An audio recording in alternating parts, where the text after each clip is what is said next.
What up, YouTube? My name is Cheryce. Welcome to RyceTV. Glad that you're here. Legends of Tomorrow, Episode 2, Pilot, Part 2.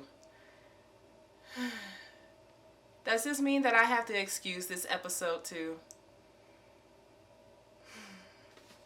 After finding 2 leads that was provided by the late Dr. Boardman, aka Hawkgirl and Hawkman's son in the past life, the group splits up and Professor Martin Stein pays a visit to his younger self. I'm not sure, but it seems like Dr. Boardman's journal is going to play a central role to the overall plot of this series. I can see Hawkgirl obtaining his journal in order to feel closer to her son. As usual, I'll be doing my top 5 OMG moments, so be careful of spoilers if you have not watched this episode.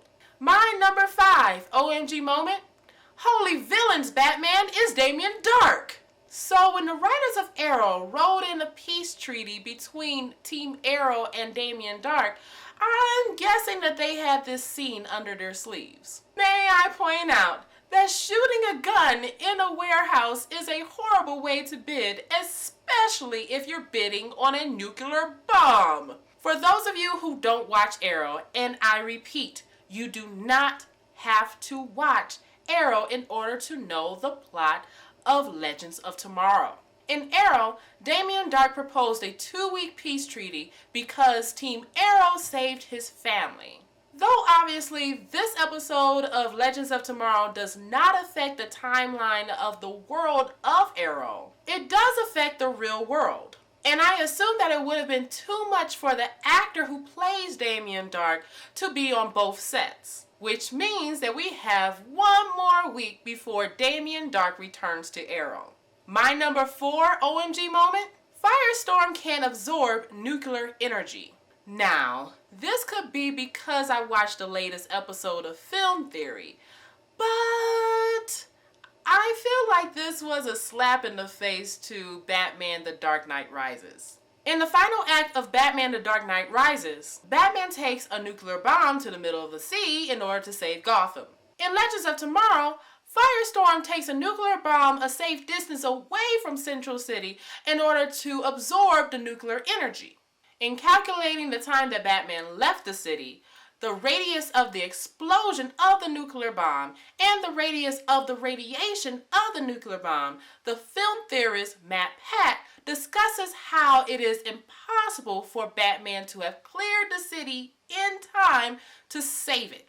When Firestorm absorbs the nuclear energy, he effectively reduced the amount of damage, only affecting the bit of land that he was on when he absorbed the nuclear energy, effectively saving the lives of everyone that would have been affected by this nuclear bomb. As Firestorm said, "You're welcome, Central City."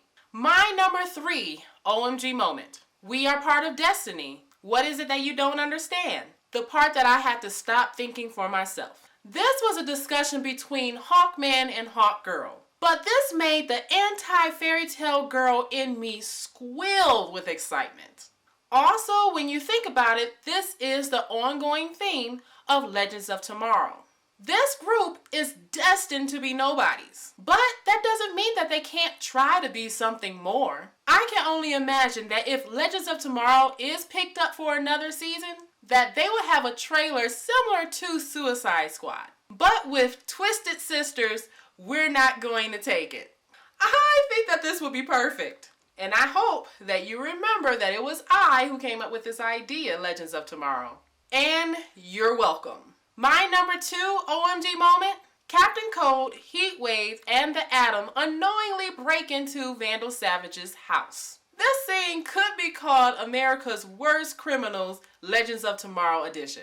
This scene was really fun. Seeing Captain Cold and the Atom bump heads was a real treat. But my main critique for this scene was, why didn't the bars come down when Captain Cold and Heatwave smashed the glasses that contained the antiques? The bars only come down when Ray knocks Captain Cold into one of the artifacts. The red flash that we see insinuates that he tripped a sensor. But then there lies the question as to what is the perimeter of the sensor. This is either the world's worst security system or convenient plot twists are convenient. And my number one OMG moment. Only Hawkgirl can use the dagger to kill Vandal Savage. This is revealed after Hawkman stabs Vandal Savage in an attempt to kill him. Up until this point, we knew that it had to be Hawkgirl or Hawkman. The lack of information that proved fatal to Hawkman. And once again, convenient plot twists are convenient. Look, if the stab that Vandal Savage receives from Hawkman were as fatal as they made it to be, then Vandal Savage would have been medically dead, only to be revived from a single cell, as what was canon from the first episode. Now, the good that I could see coming from this is that this paves the way for Green Lantern to enter the series. Hawkgirl and Green Lantern are one of my favorite DC couples. However, seeing that they can time jump and seeing the writing of Legends of Tomorrow, there is a good chance that we're going to see the new reincarnated version of Hawkman. Yay! Though I wonder if there's some stipulation to the reincarnation, like they have to be reincarnated together, meaning that Hawkman cannot reincarnate until Hawkgirl dies. And that's my top 5 OMG moments. Final thoughts? I know that plenty of Legends of Tomorrow fans were losing their minds over the action sequences from the first act and the final act. But personally, I couldn't get into it. When the Atom joins the fight, I was instantly reminded of the action sequences in Ant-Man. And though LOT is DC, this is probably a preview as to what we're going to see this summer in Marvel's Captain America Civil War.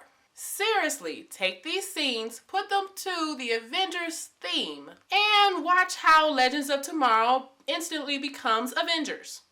Given it's hard for the Atom not to be compared to Ant-Man, mainly because the Atom essentially has the same powers as Ant-Man. But here lies what I believe is the challenge. How to make the Atom different from Ant-Man. Tell me what you thought about this episode. Leave it in the comments below. Please like and share this video. I make a video every week, so please subscribe so I can see you next time. Bye-bye.